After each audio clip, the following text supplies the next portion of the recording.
No, but please. Hi, Victor. Your mic is unmuted. Oh, that's fabulous. So was right. Here's some Buffy. But that's just. Yeah. Yellow card, Joe. You say something. Another free kick. Start now.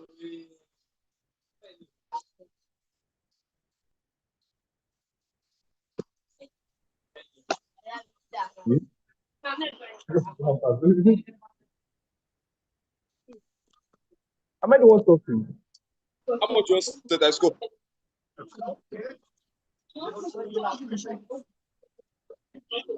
Yeah,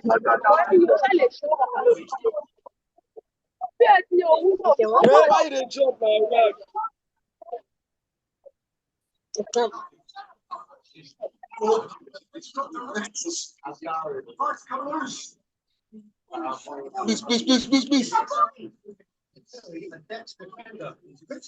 Oh, go Bellingham, oh, go.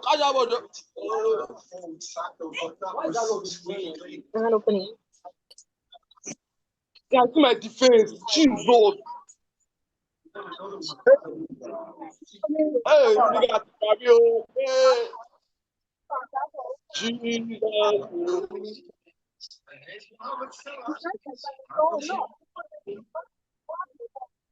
What the fuck is Bellingham doing now? God bless you.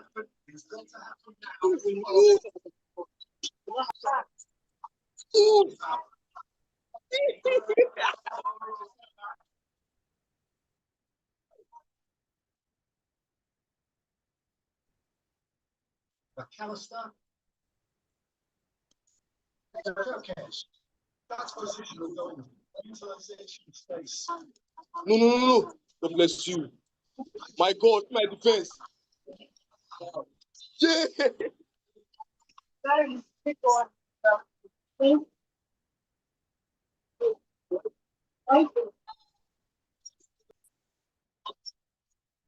Okay.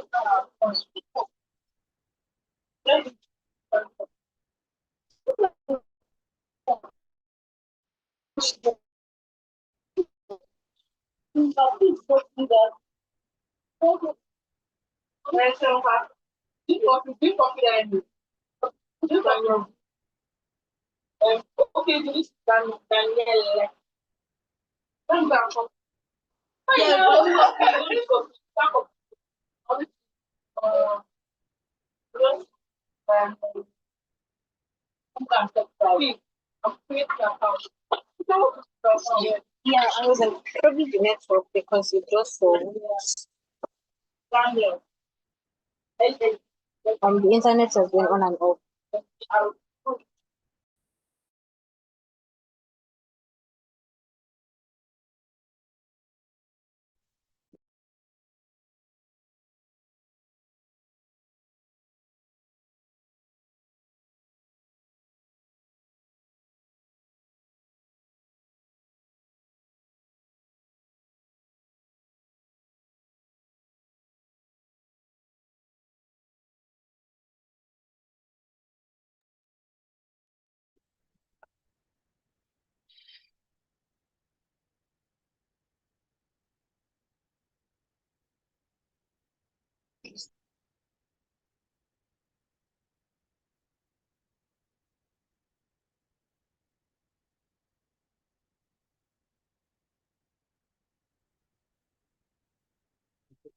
Nice.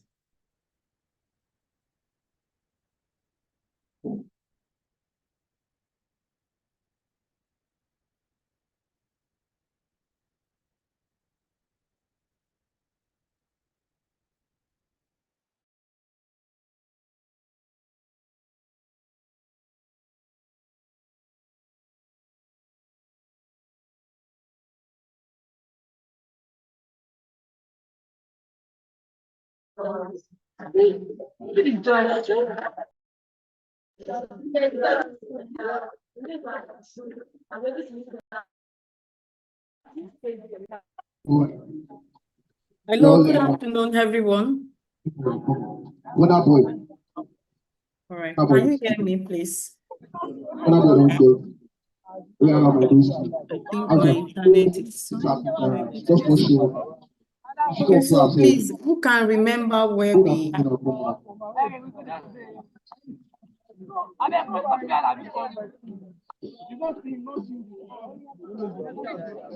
Okay, so who can please just give us Let's clap for a clue to where we ended our class? Let's have it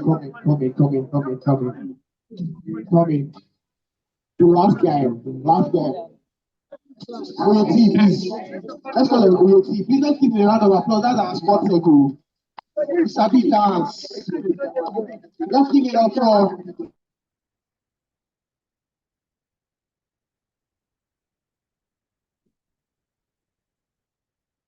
So I want you to please in the chat box try to remind us where we ended our class the last time. And remember that our chat box is not for matric numbers. When I need you to put it there, you will. But if you start putting in your matric number now, it means you are not actually in this class. You just want to register your presence and leave. And it means that you have never attended my class. Because if you have attended my class, you will know you are not supposed to do that. The chat box is for us to talk. So who can remind us on our last subjects, or let's say last topic? I think to start with, can you hear me? Yes, ma, we can hear you. Okay, please use your chat box. You don't have to say anything so we don't forget. Okay? All right, please. Where did we end our class the last time?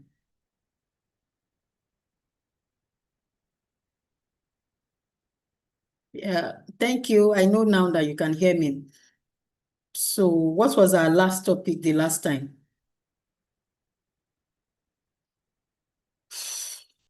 Okay.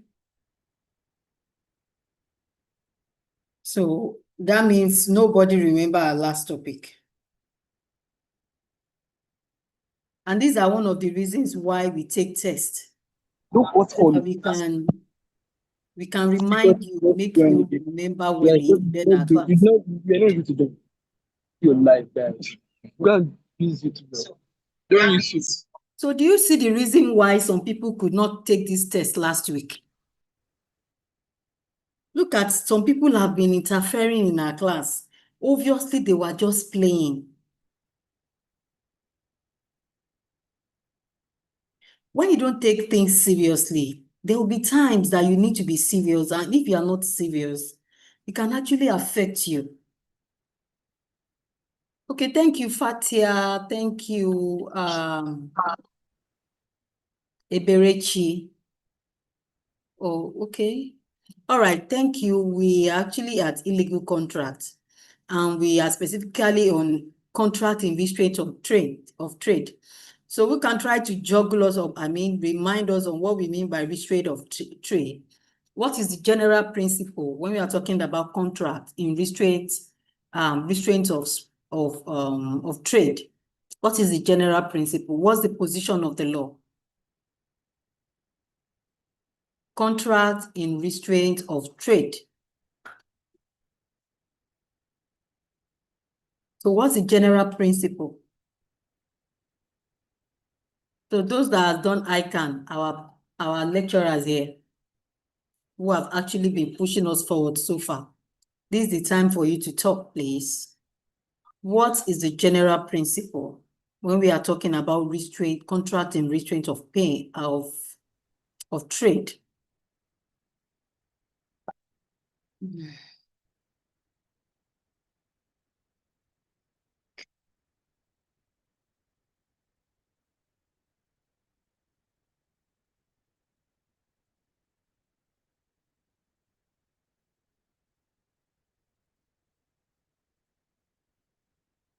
Okay, thank you very much, Dimeji. The general principle is that it is not acceptable.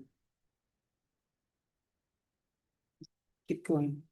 It is not acceptable. And remember that when we're in this class, we want to try as much as possible to make everybody free. Give me any response. And that's why I'm not asking you to unmute yourself. So I want you to be open, just draft something in the chat box. It's not all your friends that would see it. Even if you are not right, it's good that you are not right now and we correct you, okay? So Toye, I'm registering your name down. You wrote your matric number. Obviously, you are not in my class. You know, a few of your class reps were with me. They came to my office. Now, the very good about them all was that none of them missed the test. None of the class reps missed the test. But they came pleading on behalf of some people that missed the test. This is what she means. It means that now I have almost 1,000. I have 955 students that actually attempted the test. And in fact, I could say 45% of the class seriously had 20/20. So that means some people attempted it. A lot of people did the test. Now you are now pleading for those that didn't do the test. What it means is that obviously because it's an online class, online test, may eventually not want to use that, which no, we are going to use it. And some people had 20/20. Do you want them to waste their time? Do you want us to waste that? Now you are pleading on behalf of those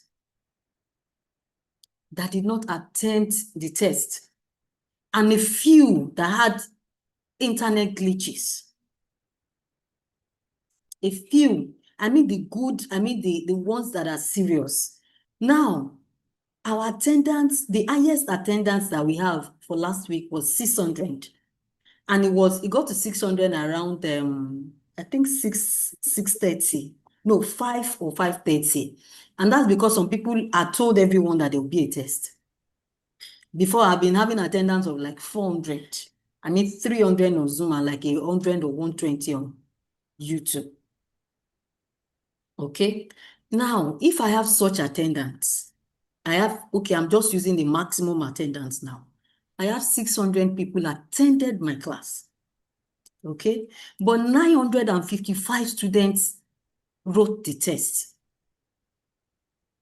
It means that more than those that were in class had actually attended the test. Right? And you came back telling me a lot of, we saw your letters. And of course, all those letters, obviously, they will be responded to. And all the letters I could do, some people said they were not aware. And you have to be careful how in law, we call something equity. And I'm sure I've taught you equity when we're talking about sources of law. He that comes to equity must come with clean hands. If you are not able to attend a test, it's better you come straight forward. Not that you then try to model things up and lie. Okay? When there had been occasions where we had even run the test and it didn't work, and we had done the test and we scheduled it, and I even told everyone in the class that next week we are going to have a test. Now, if you could not attend the test because of network, I really would not totally go into that. And if we must go into that, that will be left for the other lecturers to look into. But if 955 students could take the test, are you saying that those 300 and something, where did they come from? At least some of you here gave them the link, and you that gave them the link could not even attend the test. Maybe you could have just done your test. The test was supposed to take just 8 minutes. We extended it to 15 minutes.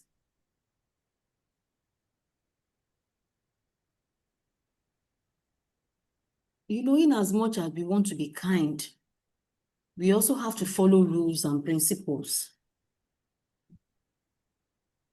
I don't want to be seen as a person who do not allow the system to take its course. We have to ensure that the system is the way we made it, or even better. If Unilag hadn't been a good school where we could just allow anybody do anything, you wouldn't be here, you wouldn't come here, you wouldn't take it as your first choice. In as much as all the written letters, of course, they will be considered and be looked into so that the right measure will be taken. You need to attend classes. And if you're attending classes like this, it's okay you tell your friend about tests, but why not attend the test yourself? Do it immediately. All right, that is just for me. And what brought about this was, look at some people already disturbing us. Aremu Fatia, God is your strength, okay? Someone said here, Wari said, some of us that attended could not attempt the test due to network problem. It is well. Really, that's what I can say. I pray all is well eventually. And like I said, if you have written a letter, everything will be looked into. So ensure that you write a letter. Okay? And I will know you were in class. I will go to the list of the students that were in class. Aisha Buhari. I will ensure I go to my list, I go to my Zoom and look through the list. Then if you are actually in class, we'll work on that, okay? If you are not in my class and you wrote a letter or whatever, know that it is well. All right.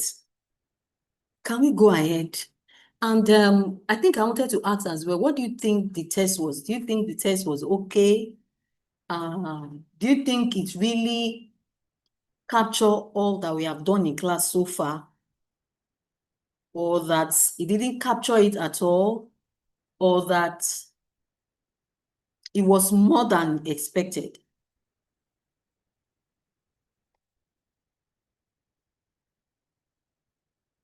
Of course, if you join on YouTube, YouTube will give me a record of those that were on my live stream. Remember, I have the record of everyone that was on my live stream.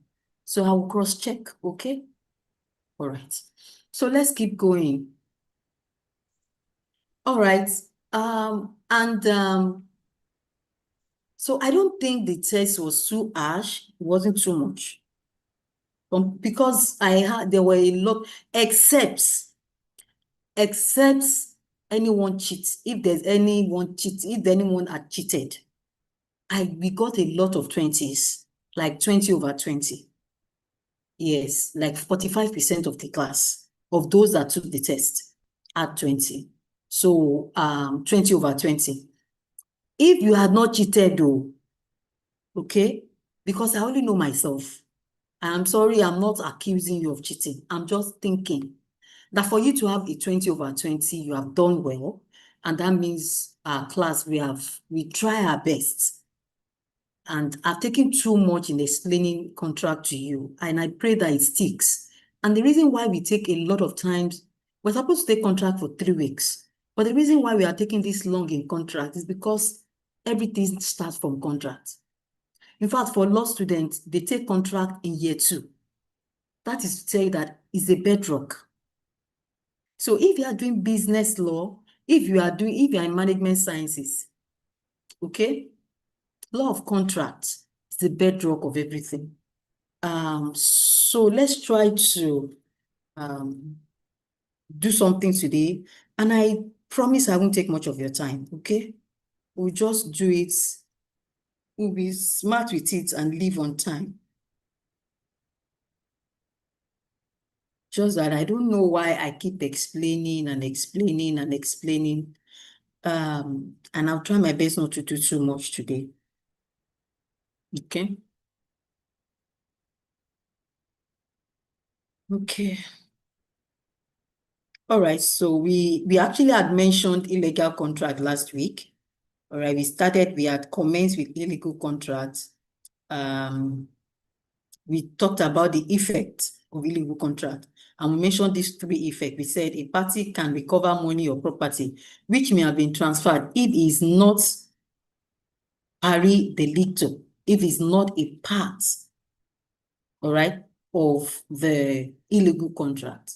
Or maybe it was the one, if it's not a part. No, there are times that some contract takes place and one person is innocent, the other person, or maybe there were three parties in it. Two of the parties actually executed or conjured together to bring about the illegal contract, and one of them is innocent. The innocent one will be allowed to go with the money. The next is that a party can recover what he has transferred to the other if he repents before the contract is performed. And so a lot of the time, some people may have promised another that, oh, I will give you this bribe, oh, I will do something. But at some point, they repented and they had gone to report the situation to the authorities. And that's why a lot of the times we used to have cases of marked money. So in that case, in order to ensure that the other person is found guilty or you have an evidence against the other person, the person who had repented, if it's a case of bribe, the money that will be taken to the other will be marked. All right, so it's the marked money that would be used to detect. Now, in that case, that person would be exonerated eventually. So a party can recover property or money if it can establish his case without prejudice on the illegal contract. That is, the action must be independent of the contract. All right. So you can recover your money if your action was actually not part of what illegal contract. You are innocent. But anything that is illegal will not be honored in law. And we went ahead to talk about contract in restraint of trade. All right. So we had mentioned that the general principle is that it is not allowed in law. When we are doing contract, when there's any contract in restraint of trade, it is illegal. It's not approved in the law. But then there are some exceptions. And if not because we are not in an open class, I would have loved to get your inputs. I would have loved that we discuss this. You know, it's not in all cases that you just allow people go free with your innovation. Some people come to your organization and they are living better than they were before. Now, what has been noticed after the principle, now, the essence of exceptions when it comes to the law of contract is that over the years, the judges in their courts, they have detected, not even in court, but then generally, of course, all these laws are tested in the courts. They've discovered that some people, because contract in restraint of trade is not allowed, they come into an organization because they know they have known a lot. They want to leave and want to start their own, especially the same thing that their former employer was working on, especially if it has to do with know-how, with applications and all of that. Now, even it has been discovered that some of them go away with their employers' customers, all right? Because a lot of the times, they are the one that interfaces with the customers. And so they go away with a lot of time, the list of customers. I can remember I had worked at a place where, of course, I'm supposed to, but then I was not allowed to go with the phone, the company's phone, where we have all of our customers, all of our clients, all of the people that we work with, their names and everything was saved on. All right. And the reason is so that I don't jeopardize the company's profitability, the interest of the company. And that's why we have exceptions. Okay. So the types of restraints, okay. Let's look at the exceptions.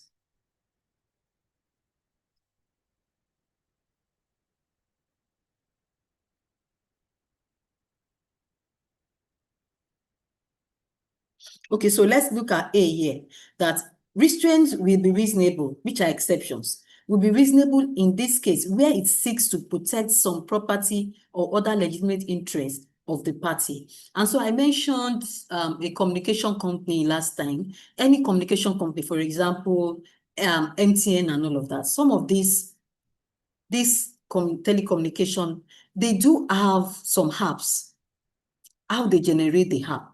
You cannot leave that MTN.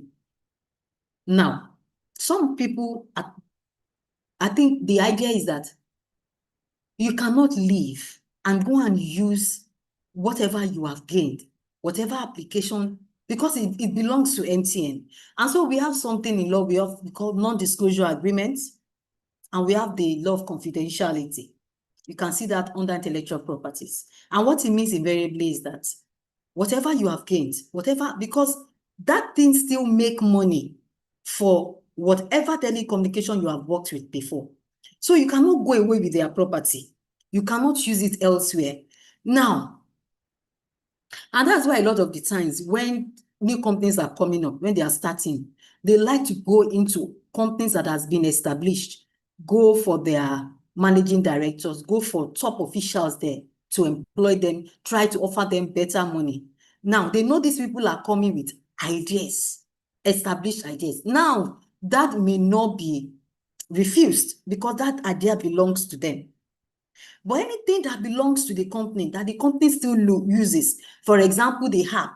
Now, the ideas that I mean is, example, managerial ideas, how to manage telecommunication, how to people's skills, those has become yours. You can go away with this, but you can't go away with the company's property. And the next is that it is reasonable as regard the interest of the community, not injurious to the public. For example, a restraint which deprive the public of skill services of convener, which held to be invalid. And I think I had mentioned this last week. And just like the managerial skill, you can't say because this person has been a manager in a telecommunication before, you cannot go to another telecommunication to become a manager. That is a skill that will benefit the society at large. It will benefit whoever that. And I think the one that really speak well to it is the convener thing. A convener who has been speaking for an organization, he have learned the act of speaking. He have learned some things that he could imbibe into others. So you cannot restrain such, all right? So these are the types of restraint that we have. We have restraint in contract of employment. You can restrain people. If you have employed people, you can restrain them, for example, from doing that same thing that you have done. All right. So you employ them, like I just mentioned. They cannot go ahead using your app. Also, we have restraint in contract of sale of business. You are into soap making and selling of soaps. All right. Whoever that works with you, there could be an agreement between you and them that if they leave your organization, another 3 years, they cannot venture into such business. Because there's probability that when they go in, because, you know, customer interface a lot with this kind of people. And so when they leave, they go with your idea, they go with your customer. So the idea is that the first 3 months that, or 3 years that they are going, they are not supposed to venture into such a thing, making that thing or into such a business. Contract in restraint of other contracts, whatever other contract it is that will be detrimental to the employer. So please, I hope you understood this contract in restraint of trade, the reason why it was initially refused and subsequently why it has been allowed to stay, although not in all cases, there are some exceptions, all right?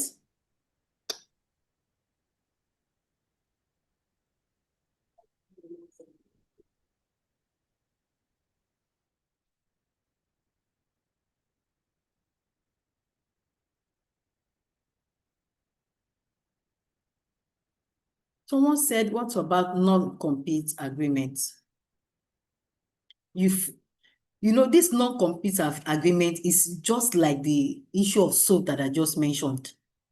All right? You cannot compete with your employer, especially in the same business where they have trained you for. You cannot. And that's why I would have loved that we discuss it. Because for me, I used to think it's not all law that is okay, right? My dean used to say something, you know, when we finish teaching some Nasiru Arueya, it's unfair that you are doing this to yourself. I will be sure. And if I see your name among those that write letters, that means you are not in our class. You came in and still wrote your matric number.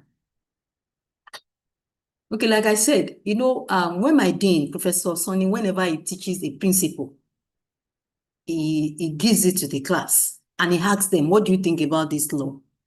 Because one way or the other, you become lawmakers too.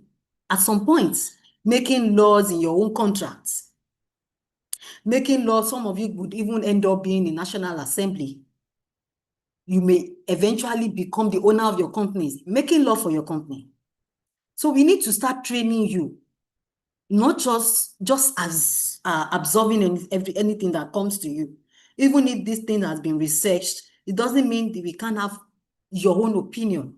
So I'd have loved to ask that, is this a good law? Do you think contract in restraint of trade, the general principle is okay? And the exception, do you think is okay? If you want to change anything, what would you have loved to change? So I'll be expecting you in the comment section. In our chat box. So if there's anything you want to add, if you think the law is not a good law, let me know, okay?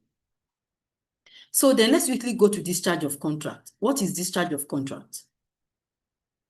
So like I said earlier, we have different way of discharge. So discharge is just like opting out of contract. When parties then agree to say, oh, we are done with this contract. Now, discharge can come in various ways, okay? People can discharge contract by smiling. They can discharge contract by fighting. In fact, contract that can be discharged by natural occurrences. I'm just saying that in a normal term so you can understand me. We are going to go deep into the law now. So I said, yeah, contract can be discharged by performance. Performance means that if parties have performed obligation and promises, oh, you want to sell a phone, oh, you should give me instrumental for 10 days. After the instrumental payments, I'm going to give you the phone. And of course, the person had paid instrumentally for so amount of days or months, and afterwards the phone was given to them. Or the phone had been given to them earlier, so they were supposed to pay instrumentally, and subsequently you give them a receipt. That is by performance. But we have different types of performance. We have severable performance, we have partial performance, we have substantial performance, and we have prevention of performance. Now, for severable performance, now we have some contracts that are in several things, It could be that you are involved in a contract with somebody initially. The contract was that you will supply us toiletries. And at the middle of the contract, they notice you were doing well. They can go ahead and do another subcontract with you. Now, the fact that the subcontract doesn't mean it's the same as this contract. It's another contract. All right? Then even after that, they can even have some other contract. Say, oh, start supplying us phone. Oh, start, then you can have them in several ways. You can have them in different contracts. Now, contract can be discharged gradually like that. You can discharge one. When one is discharged, that is discharged. Then you go to the next one. Then you go to the next one. So that is by separate discharge. And we call it severable, divisible contracts. You can divide the contract of toiletries from the contract of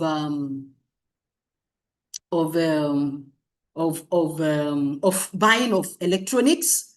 We can always have. So those ones are performance in several ways or indivisible ways. Okay. The next one is by partial performance. This can be just one performance. Can be just one contract. But in that one contract, all right, you can say, oh, it's a contract of building a property. So at some point, when you get to the lintel, you both can agree to discharge one another, saying that, oh, at this point, although I want to choose to conclude the building, but at this point, I don't have enough to go ahead with the contract again. Okay? So you can tell the person who is working on it, and if you don't have money, there's nothing the other person can do. You know, I'm not buoyant enough, then at that point, you can discharge one another. Ensuring that the person, the contractor or the engineer is appropriately giving consideration. And you yourself, you know that whatever consideration you have paid is measurable to what they have done. So that's by partial performance. Are we on the same page? I would like to ask, where a manager develops a plan that is approved by his former company, but not implemented before his departure, who is deemed to be the owner of the plan? Okay, so that is where, that's what we should have done with intellectual property. You are talking about intellectual property. When you are in an employment, if you are contracted to do something, if that manager is contracted that in his managerial, in the list of things for him to do in his managerial duty, one of it is that he develop plans. The fact that he has been employed to do such, he cannot use that plan again in another company, because it was when he was in the employment of the former company that he developed that plan. And so it will not be approved for him. It will not be ethical. In fact, it will be unlawful for him to go to another company to execute that contract, because that contract belongs to the other company, because he was in his employment and because he was employed to do that. But if he wasn't in his employment, maybe he did it outside of schedule and he wasn't employed to make plan, then he can go to another place and do it. Right? So let me quickly use that. Oh, I pray I'm able to finish on time. So in the case where a company restrains, that's Olorunfemi. In the case where a company restrains an intern or a core member, shall we see that as severable discharge? What are we saying? What are you saying? Severable discharge. Restrain. You know, I really don't understand your question. I really don't understand. You are talking about, restraint of contract is a different topic on its own. Okay? And when you are talking about discharge means you have entered into a contract. You don't want the person to do the contract again. Or the contract has been completed. You restrain. Oh, sorry. I think I'm not reading it. In the contract, where a company retains an intern or a core member, shall we see that? No, please, we can't see that severable discharge of contracts. They've not discharged. There's no discharge in this. They retained somebody. That's them taking somebody. They took him in. All right? Of course, it would have been discharge of the earlier one, and then it would now be employed generally. So you are trying to say that the initial contract that he had with them was just a contract of one year, which he is done with, and so invariably he has been discharged with the first one, and coming to this next one is a fresh contract. Okay. Yeah, Olufemi, I agree with you. Yes, you can also see that as that. Okay. Yeah, Olufemi. Yes. Thank you. You can see it as that, because it's more or less like he has been discharged of the earlier one. Of course, he would have been seen to have performed that, then he has a new one. So then let's quickly go to the next one, which is substantial performance. For that substantial performance, I think the case, maybe they finished the old building. It just got to a place of maybe painting. And so the other person does not trust the engineer to paint it well, or he doesn't have enough money. So in that, if you have done substantial part of the contract, then it can be allowed to go, especially with the agreement of the parties, okay? Parties need to agree. The next is prevention of performance. There are some circumstances that can prevent performance. Who can give me an example of circumstance that can prevent performance?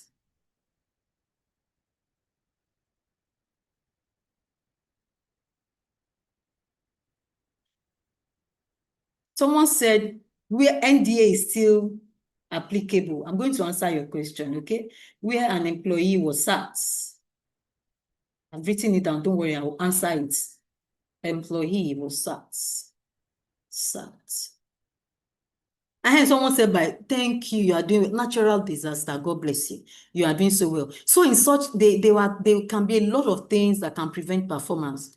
In that case, you have no other thing to do but to let the whole thing go like that, and there will be nobody to blame. I think it's 47 also. Sorry. Oh my God. The next is discharge by frustration. Okay, discharge by frustration. So when a contract becomes impossible to perform, then you can call it discharge by frustration. When you have done all that you can do, but it's impossible to perform. And number one, that can happen by destruction of the subject matter. All right, you were employed, okay? You were employed as business administrator to come and fix a business. Maybe it's not working fine before, and you were asked to come and fix the business. And when you got there, they went into liquidation. You cannot do anything at that point again. You have been frustrated. Obviously there's nothing to work upon again because winding up has taken place. And when you talk about winding up, that is debt. All right. And we also mentioned, let's say, for example, an engineer was, or an interior decorator has been employed to come and work on a hall. When he got there, the hall has been burnt down. So in that case, that is frustration. Okay. So we can have discharge by frustration, which can come in form of destruction. It can come in form of non-occurrence of an event. Okay. So I'm going to give you an example. It's a foreign case and a very old case. So when one of the kings in England was about to be enthroned, these people, they have agreed that this man owned a property that is directly in front of the palace. I mean, it's opposite the palace, very, very close to the palace.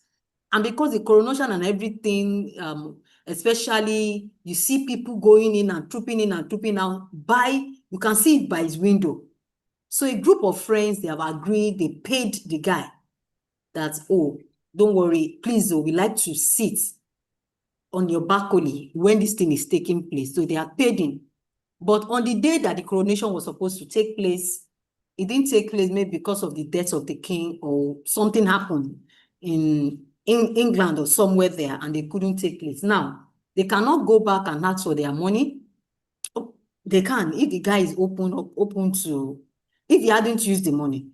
But then the discharge was not his cause, was the cause of maybe something else, an occurrence, something had happened. That was what brought about the frustration.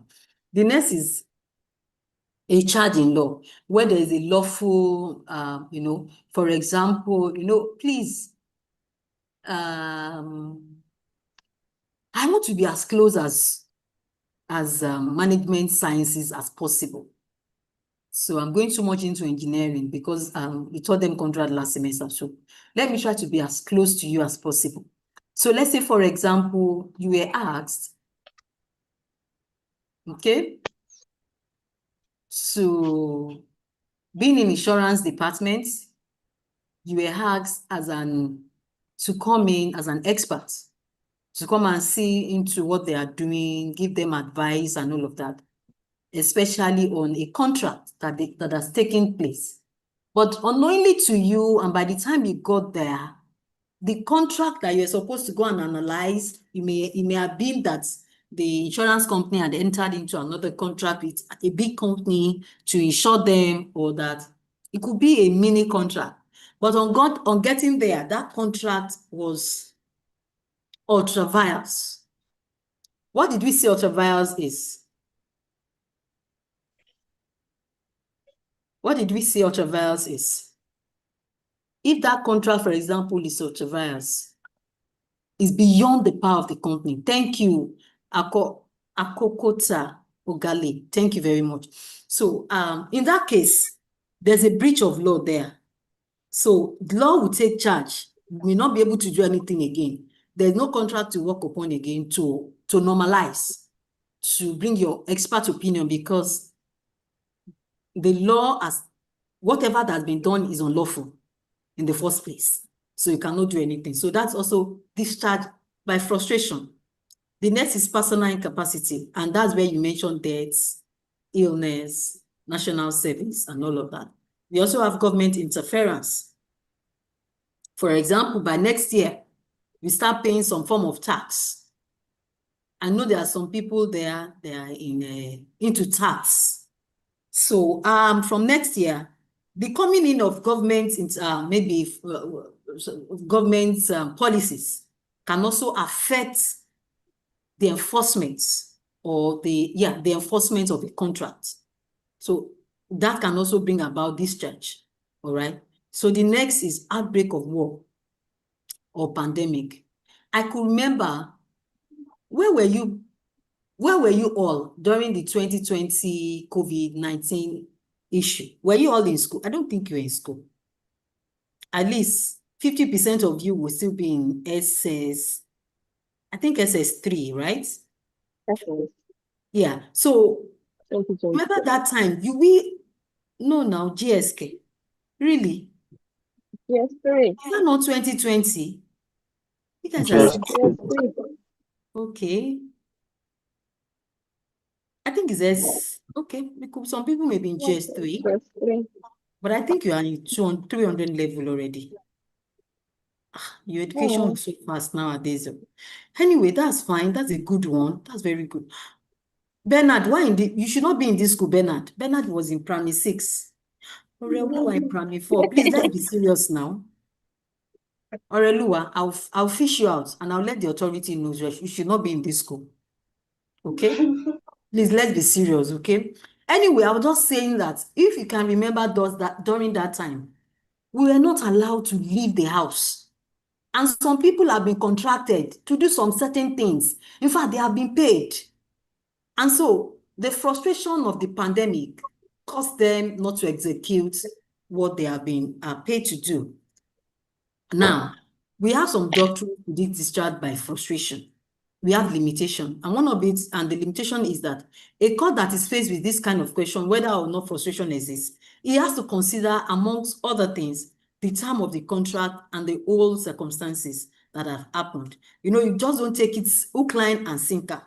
The court has to sit down and analyze the whole thing and ensure that justice is being effected.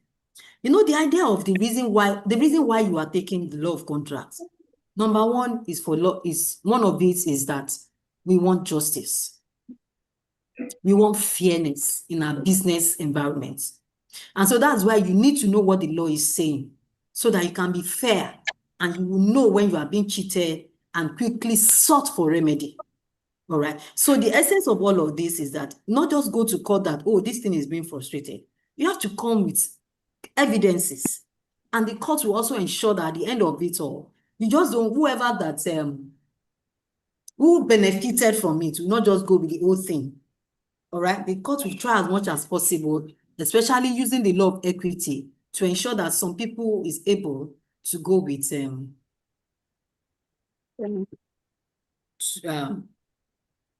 go with something else, something substantial. So where frustration occurs, the contract comes to an end, and the moment of at the moment of frustration, the contract comes to an end. It's as simple as that. There's really nothing you can do. If there's death, if there's destruction, it comes to an end, and there's really nothing you can do. The third one is discharge by breach, where one person breach or fails to do their obligation, or fails to execute or to do their promises. At that time, we call it breach of contract. The agreement is that you go with my phone, and in the next 10 days, you are going to give me my money. And in the next 10 days, you didn't give me my money. and you told me, please come and take your phone. And in fact, you have used the phone for almost 10 days. All right, that is breach of contract. In cases that is high, for example, if it has to do with a huge amount of a huge sum of money, you can always complain. All right, you can go to your HOD, go to your dean to bring this to their knowledge. And if it's, for example, when you get into practice, you know when to go to court. You know when to go for alternative dispute resolution if you want to preserve time and money. All right, that is for discharge by breach. We also have something we call anticipatory breach. And that is what really apply. I really see that as something that if you are in management sciences, this should be what your company should be thinking of. You should anticipate breach. You don't wait till something evil occur because it's going to take your time, it's going to take your money. So there are some breaches, there are some things that is about to happen. You know, you employed somebody and you notice that the first day they have been behaving somehow. The next day they have been doing something else, you know. Okay, so I'm going to give you, for example, the issue of the phone. You gave your phone to your friend and the friend said, every day I'm going to be giving you 10,000 naira. The first day he didn't give you, the next day he didn't give you. I would advise that immediately sort for your phone. Because you are anticipating that this thing is going to be for the rest of the 10 days. And so anticipatory breach, in fact, it could be more than that. You know, you have employed somebody to do something for you, and they have been lackadaisical in it. You should anticipate it. Just like that, so I don't go too much. Ensure that you quickly seek for redress. You don't wait till something has gone so much bad that you can, because there's something about courts. Court is not win-win. Court is win-lose. And there is no 100% assurance that you can win everything. All right. So it is always good to anticipate if there's going to be a breach. And it's immediately you anticipate it, quickly work on it and do not sleep on it. All right. So that is it for breach of contract. All right. Who can list the breach of contract that we have again? That I just mentioned, the 3 breach of contract that I just mentioned. So I know we are together. I'm waiting. Oh, that means you forgot. Performance. Thank you very much. Olorunfemi Emmanuel. Thank you. Any other person? Yes, by frustrate. Thank you, Joseph Bolaon. Out of 1,500 students, I have just this. Okay, yes, thank you, Bernard, Timmy. Thank you. Let me check those on. I'm not hearing from those. By death, or sanity. From those on YouTube. Yes, thank you. Chachu, is this? Someone said by life. No, Chachu is not by life. It could be by frustration. Ngozi by performance. Faith Oladipu, Fatia Oladipu by performance. Is that not the Fatia that was disturbing me earlier? Anyways, all right, so good job. Okay, so let me just.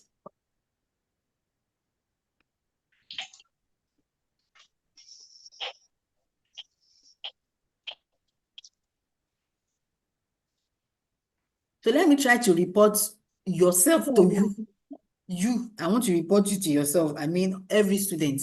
Now, on my YouTube, I have 139 students there. Even if you are sharing a phone, you cannot be sharing for more than 3 people sharing a phone. All right? So I have 139 on YouTube, and I have just 300 on Instagram. Oh, sorry, on Zoom. So we only have 447 students in my class. And out of these students, they are saying that they could not attempt our test last week. Did you actually see a problem here? Okay.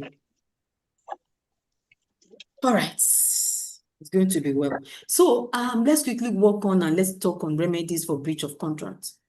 When there is a breach of contract, what then is the remedy? One of it is damages. So if the agreement is that you do some obligation and you did not execute your obligation and you have been paid and you have even refused to return the money, because it's not just only the money that you return, no. You should be able to return additional money. All right? And the reason why you have to return additional money is that if that money, when they gave it to you, have been saved in an investment account, it would have yielded interest. So damages can come in different variants. We can have actual damage. You can have you can have nominal damages, a lot of damages that the essence is so that you can have exemplary damages. And it has exemplary damages such that it's sometimes ridiculous. So as to punish whoever that has not or that has breached the contract, to make an example out of them. All right. So is damages. The breach of contract, remoteness of damage. A breach of contract may result in far more consequences than could have been anticipated. All right. So it is not possible, if it is not possible or practicable to award damage to, it is not actually possible and practicable to award damage to every consequences. So the first task of the court is to determine what kind of damage will be paid for. All right. So that's where we come about to remoteness of the damages. A line has to be drawn somewhere between loss and how direct it is, how remote the damage is. So it is at that point that you'll be able to know how to give these damages. Okay. All right. So we also have measure of damages. The court will also have a way they measure the damages. Number one, by using our measurement, the weight and all of that. The court not just give damages. The court will also expect you to come with receipts, come with evidence. If some breach of contract can also affect people's health. You know, where somebody has paid billions of naira on a contract and the contract fails due to another person breach. Some people, because of that money, some people they may have borrowed the money. So some people may develop higher IBP. In that case, you can come to court with evidence and, of course, with expert witness to come and speak on your behalf. You know, a lot of things like that, but you have to come with evidence in order to secure the damages, okay? And so the court will not only measure the damage by what you say, you have to come with evidence, all right? All right, your evidence will be what will help you to get your damages. And then the court will then quantify it and give you in terms of money, all right? So we also have something we call mitigation of loss. So there's a common law rule that an injured party must take all reasonable steps to mitigate. Now, especially in our world today, some people are doing something wrong. And because you know what they are doing is very wrong, and that eventually you are the one that is winning, you just be waiting for them. You say, let me wait for them. When they have done it very well, then I will report to court. Now, the court is saying that if it is possible for you to have mitigated the loss and you did not mitigate it, you may end up not getting damages. So if you have seen, you went to you are building, or for example, you have employed some people in your organization and you have noticed at a point that the account did not balance, but you were waiting for them to, to have done it full very well. And so they ended up going up with your billions of naira. And they are able to establish that, in fact, this thing has been going on for a long time and you didn't say anything. You know, the law, in as much as the law will not want to just protect the thief, does law also expect that the owner also own up and take responsibility for whatever belongs to them and not look at their thing till it gets bad. before they come to court to seek for redress. All right. So someone said, Oseni Fati, I'm done. Don't worry. Just hold on. I'm done. This is the last, we are going to the last screen. So I'm not giving you permission. So just stay on there. This is my last slide and you would go. So another remedy is by injunction. And who can explain what injunction? Anyway, it's here already. What injunction means is to stop an action. You employ somebody to do something for you. You entered into a contract with somebody. And because you are being careful enough to ensure you are trying to mitigate your loss, you don't want that loss to be too much. You can quickly file an application in the court, an application to stop them from doing whatever harm they are doing to your contract that can affect you. We call it an injunction. It's an act of stopping the other party or stopping an action which is injurious to you from further taking place. All right. Number 2, we have specific performance. You can also seek for an application before the court. And in that application, you would seek that the courts, okay, you seek that the court mandates the other party to perform what they are expected to perform. All right. You have agreed with somebody to pay in some things and they are not paying. Instead of waiting for you for a long time, you can always seek the court to ensure that they perform their part of the contract. So we call it specific performance. Okay, all right. So is a decree of the court directing the defendant to perform the promise that he has made, the contract, all right? So the next one is, we are talking about quantum merits. Okay, this is actually a Latin phrase, which means so much as the thing is worth. So if the court is looking at how to give remedy, all right, the court look at it in such a way that it is going to be what, the remedy is going to be what that thing actually worth. So it's a claim that is made where a contract makes no express or implied provision for remuneration. For example, a person may perform a service for another or bestow a benefit upon him without being under any contractual obligation to do so. Or a party to a contract may be unable to fulfill the entire obligation. So it may have a claim under these quantum merits. It's based on the fact that something has been done. So if they have done something, okay, you cannot say, let's assume they have performed some parts of their contract. You can, and they are unable to finish it. They will be able to claim for that they have done. So you cannot outrightly say that the contract has been breached totally. So at least they should be able to pay the quantum of what has already been done to the person that has done it. And the last remedy we have is rescission. And if you can remember, when we're talking about misrepresentation, we mentioned rescission. And what rescission means is taking parties to the position they were before the contract even took place at all.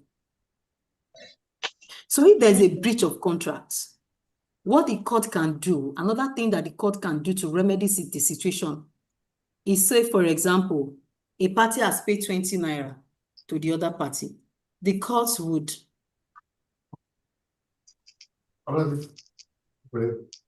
So, now, what they then do is that the party will be taking part to where they were, right?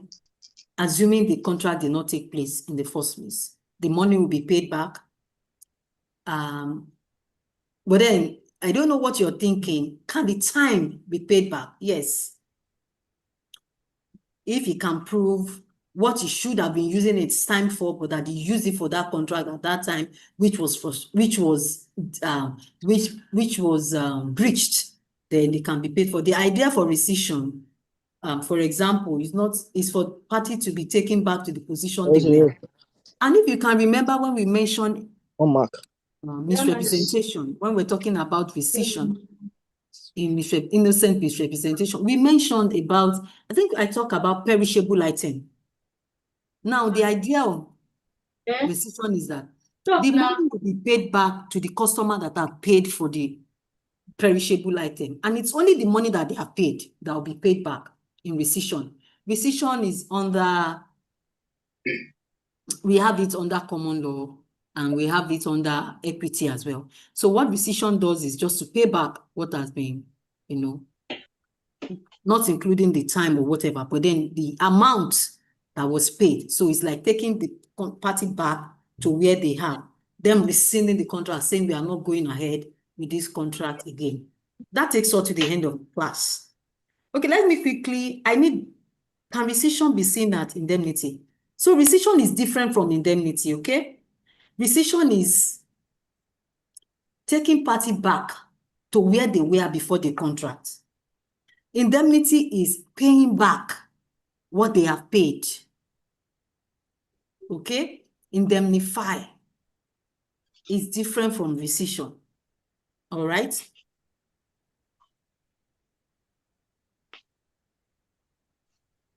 So a question is here. So good evening, ma. I was on the YouTube class last week because I couldn't join Zoom. I saw the test link. Clicked on it. So you need to write a letter, okay? I can't talk to you. Like I said, all this will be addressed. I have record of my YouTube class, okay? Please don't bring this up here. Just write a letter. I am addressing all letters, okay? All right.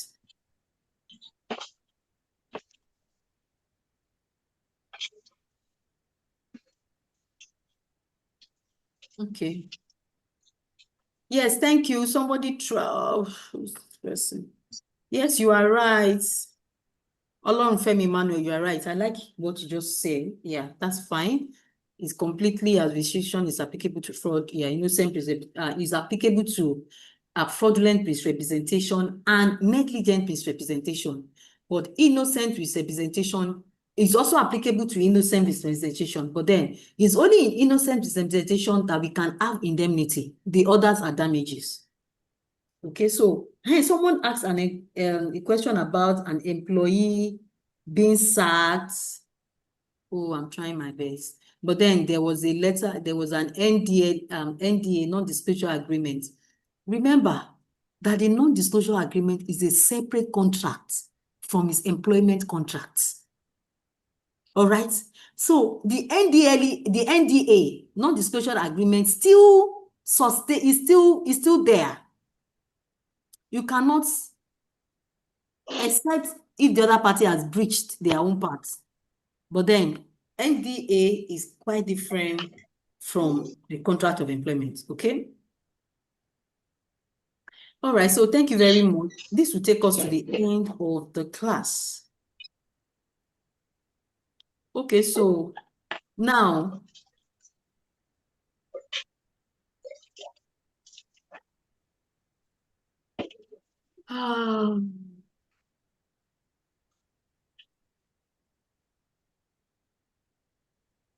now I want you to be attending your classes every time. Attend your classes. So what we have noticed is that people do not take online classes. They don't take it very seriously. They take it for granted. Even if we are going to be giving any test to you, we are going to ensure you are put on notice, like we did the last time. So if I tell you that we are going to be having a test tomorrow, we are eventually going to have the test tomorrow, but then I wouldn't give you a time. So if my time is between 4 and 6, I can do any time. All right. So ensure that you attend all the classes. It doesn't take you. This is an online class. Then you don't have to spend money come to classes. Okay. Ensure you come to your classes. Okay. So bye-bye. Do have a wonderful holiday, please. Love you. What about attendance? Oh, better. Oh, yes. So thank you very much for reminding me. This attendance is very important. Okay, I'm giving you 5 minutes to quickly write it.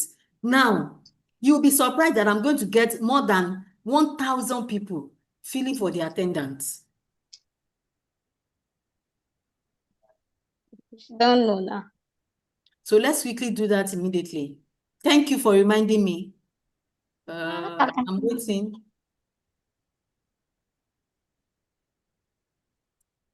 Oh my goodness.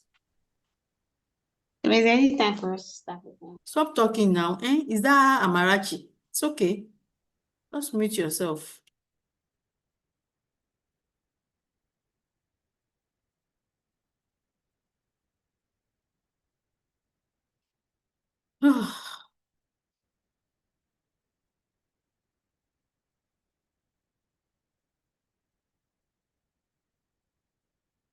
Okay, I'm waiting.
don't understand, Jerry.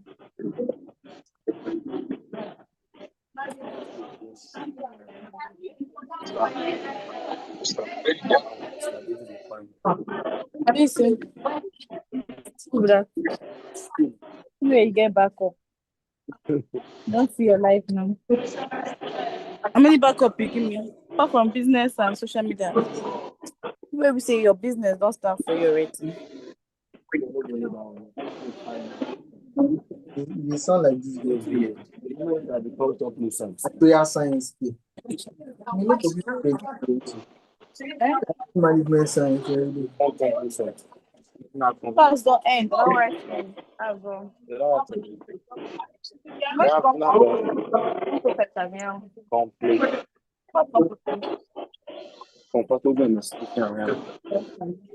Yeah.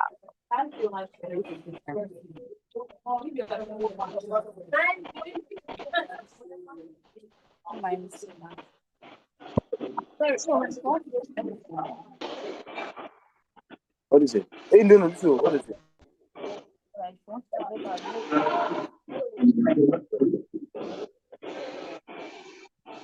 Jesus.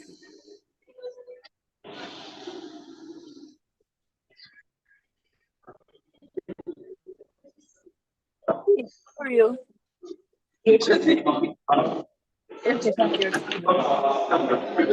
Go fall down, see. The drum. Fine, yes, okay. Mama, Fine, get to do. look at this.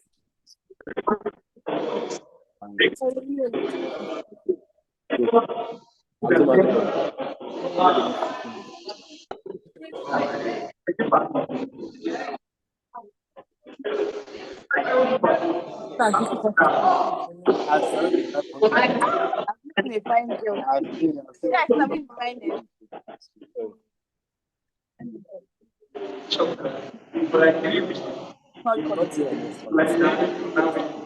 No, I'm guilty conscience. I don't Nah, lie. Tell you my mind. The clinical. You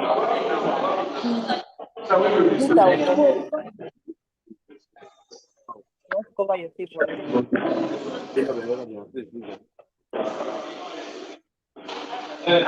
Okay, so I think this will bring us to the end of the class. Your shoe for the Okay, so I think that's okay for today. put things like this. Some people are just coming in to write That again.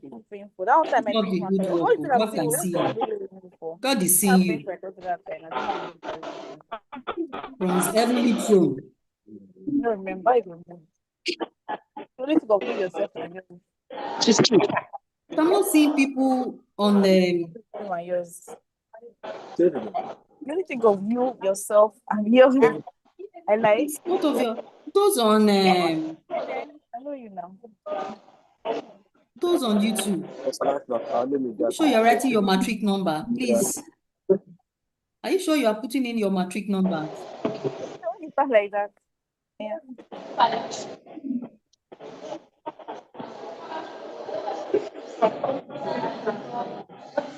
Now the color is so visible that they are. Now, where's the mind about? You take me as what I asked you. Oh my god. Please bring it out.